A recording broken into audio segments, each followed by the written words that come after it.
Have you ever considered why understanding the definition of state is crucial when it comes to fundamental rights? A thought-provoking question indeed, as it strikes at the heart of our democratic system. Within the Constitution of India, Part 3 guarantees certain fundamental rights to citizens and other residents in India. These rights, however, are only guaranteed against state action. This means that the state cannot act in ways contrary to these fundamental rights, nor can it, through legislation or otherwise, curtail or take away these rights. If a person feels their fundamental rights have been infringed upon, they can approach the Supreme Court under Article 32 or the High Court under Article 226. On the other hand, if a citizen's rights are violated by another individual, it's considered a breach of their civil rights. In such cases, they can seek relief in ordinary civil or criminal courts that are constituted by the state. So, how does the Constitution of India define state?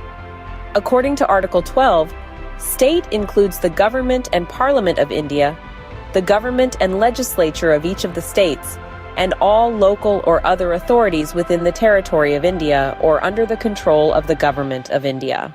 The Constitution of India is the supreme law of the land, promising justice, liberty, and equality to every citizen.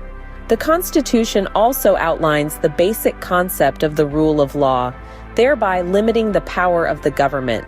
It defines the structures, procedures, powers, and duties of government institutions and outlines fundamental rights, directive principles, and duties of citizens.